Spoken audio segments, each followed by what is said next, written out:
एक की नजर ने दूसरे से कहा कि ये बताने की जिम्मेदारी तुम्हारी है, यानी कोई भी अपनी जिम्मेदारी लेने के लिए तैयार नहीं है।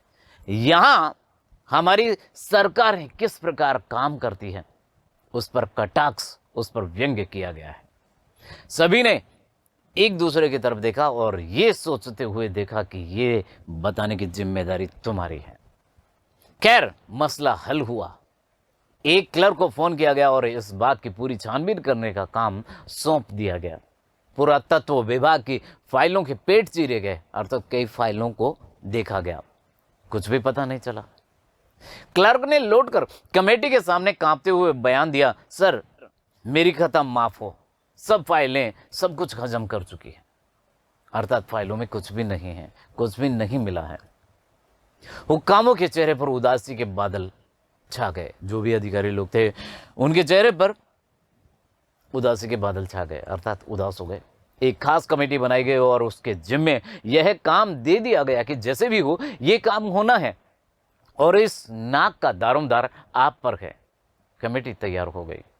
आखिर मूर्तिकार को फिर बुलाया गया, उसने मसला हल कर दिया। यह बोला, पत्थर की किस्म का ठीक पता नहीं चला तो परेशान मत होइए, मैं हिंदुस्तान के हर पहाड़ पर जाऊंगा और ऐसा ही पत्थर खोज कर लाऊंगा। देखिए कितना समझदार था मूर्तिकार। हिंदुस्तान के हर पहाड़ पर जाऊंगा और वहां से ऐसा ही पत्थर खोज करके लाऊंगा। आगे क्या हुआ देखते हैं आगे कि कमेटी के सदस्यों की जान में जान आई। सभापति ने चलते चलते गर्व से कहा, ऐसी क्या चीज है जो हिंदुस्तान में मिलती नहीं, हर चीज इस देश के गर्भ में छिपी है, जरूरत खोज करने की है। खोज करने के लिए मेहनत करनी होगी, इस मेहनत का फल हमें मिलेगा, आने वाला जमाना खुशहाल होगा। ये छोटा सा भाषण फौरन अखबारों में छप गया, जोश और उत्साह का संचार किया गया और ये भाषण फौरन अखबारों में छप गया। मूर्तिकार हिंदुस्तान के पहाड़ी प्रदेशों और पत्थरों की खानों के दौरे पर निकल पड़ा। कुछ दिन बाद वह हताश लौटा। उसके चेहरे पर लानत बरस रही थी। उसने सिर लटकाकर खबर दी, अर्थात वह मजबूर था। शायद कोई काम उसे सौंपा गया था, जो काम उसे सौंपा गया था वो काम नहीं हुआ।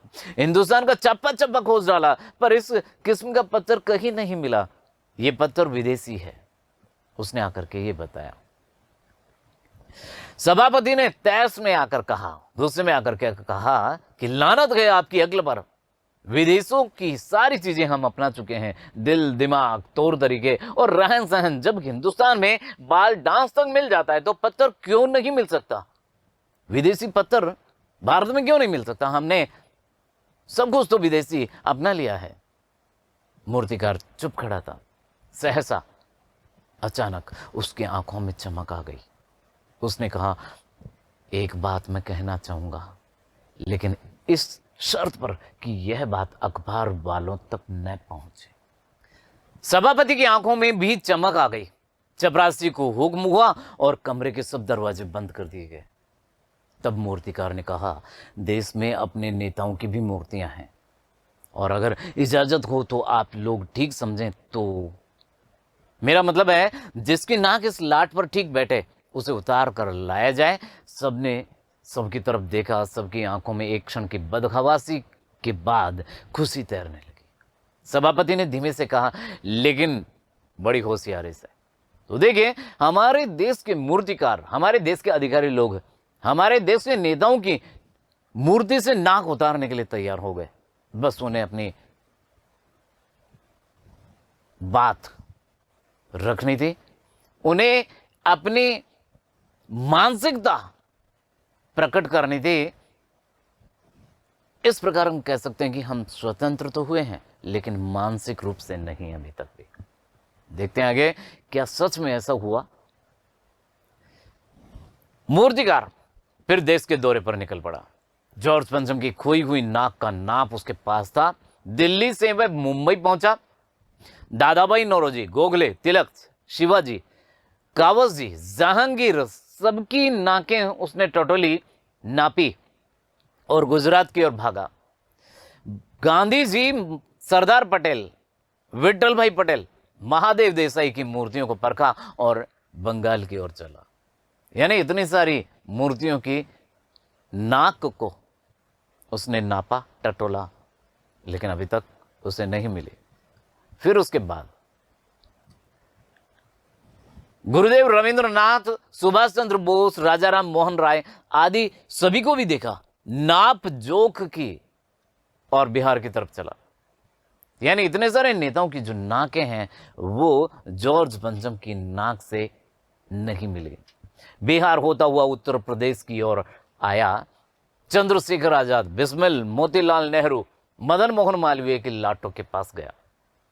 घबराहट में मद्रास भी पहुंचा, सत्यमूर्ति को भी देखा और मैसूर, केरल आदि सभी प्रदेशों का दौरा करता हुआ पंजाब पहुंचा। आगे लिखा है कि लाला लाजपत राय और भगत सिंह की लाटों से भी सामना हुआ, उनको भी देखा। आखिर दिल्ली पहुंचा और उसने अपनी मुश्किल बयान की। पूरे हिंदुस्तान की परिक्रमा कर आया, सब मूर्तियां देखाया, सबकी नाकों का नाप लिया, पर जॉर्ज पंचम की इस नाक से सब बड़ी निकले। यानी जॉर्ज पंचम की नाक से सबकी नाक, सब मूर्तियों की नाक, सब भारतीयों की मूर्तियों की नाक बड़ी थी। सुनकर सब हताश हो गए और झुंझलाने लगे, आखिर क्या होगा। मूर्तिकार ने ढांढस बंधाते हुए आगे कहा कि सुना है कि बिहार सेक्रेटेरिएट के सामने सन 42 में शहीद होने वाले बच्चों की मूर्तियां स्थापित है।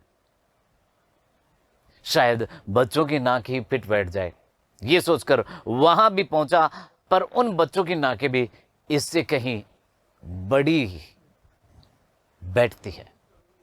यानी हम यहां भी नहीं रुके, हम बच्चों की नाक को काटने के लिए भी तैयार हो गए। अब बताइए, मूर्तिकार कहता है, अब बताइए मैं क्या करूं। राजधानी में सब तैयारियां थी।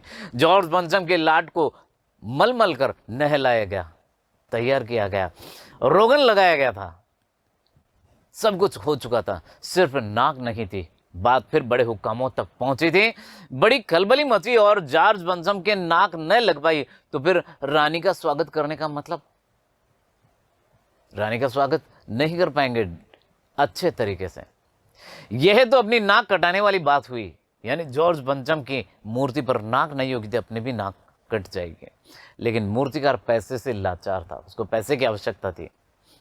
यानी हार मानने वाला कलाकार नहीं था। हिम्मत रखी उसने और एक हैरत अंगेज ख्याल उसके दिमाग में कौन था और उसने पहली शर्त दोहराई। कौन सी शर्त थी वो?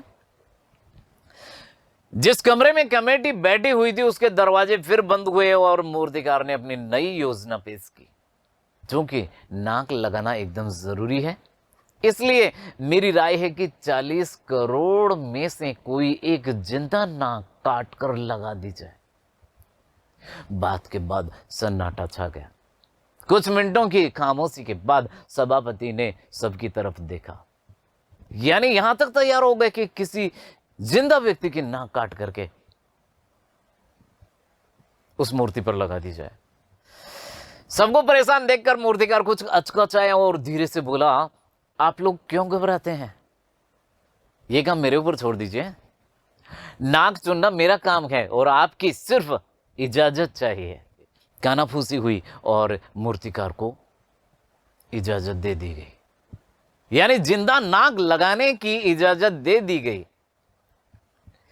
अखबारों में सिर्फ इतना छपा कि नाक का मसला हल हो गया और राजपथ पर इंडिया गेट के पास वाली जॉर्ज पंचम की लाट के नाक लग रही है।